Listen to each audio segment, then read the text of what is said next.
मेरे ख्याल से बाबर रिजवान बहुत अच्छा क्लिक करते हैं। 92 में बिल्कुल ऐसे ही पाकिस्तान का बड़ा ही बुरा स्टार्ट हुआ था। जो ओपनिंग है मेरा ख्याल है कि बाबर आजम को वन डाउन आना चाहिए, क्योंकि पाकिस्तान का इससे एक तो वन डाउन पोजीशन स्ट्रांग होती है और अनफॉर्चुनेटली बाबर आजम चूँकि कुछ अर्से से परफॉर्म नहीं कर पा रहा है, तो उसको हारिस को, मेरा ख्याल है कि मोहम्मद हारिस को इनको ओपनर लाना चाहिए, क्योंकि he is a hard hitter.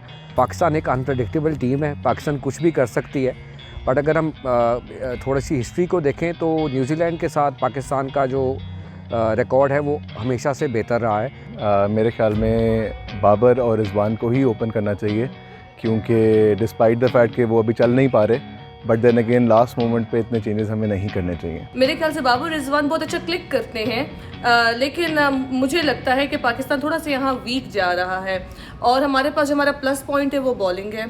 अगर शाहीन अफरीदी इसी तरह खेलते रहे तो मुझे लगता है कि पाकिस्तान जीतेगा। मेरा नाम साकिब है और यकीनन बाबर और रिजवान यकीनन एक बड़ा अच्छा पाकिस्तान का प्लेयर है, लेकिन इस टूर्नामेंट में स्पेसिफिकली जो क्लिक नहीं किया और हारिस को जिस तरह से पाकिस्तान ने मिडिल ऑर्डर में यूटिलाइज़ किया है, आई थिंक एक तो हारिस और शान मसूद पाकिस्तान के लिए अच्छा स्टार्टअप दे सकते हैं, लेकिन ऐसे नहीं तो कम से कम रिजवान और हारिस को ओपन करना चाहिए। 92 में बिल्कुल ऐसे ही पाकिस्तान का बड़ा ही बुरा स्टार्ट हुआ था, लेकिन एक पॉइंट जो बारिश की वजह से साउथ अफ्रीका को ना मिल सका और पाकिस्तान न्यूजीलैंड में एक बार फिर सेमीफाइनल, तो बहुत सी चीज़ें हैं जो 92 की तरह रिकॉल हो रही हैं अगेन। मेरे ख्याल में ये ओपनिंग तो हारिस को चाहिए और फ़खर जमान को चाहिए।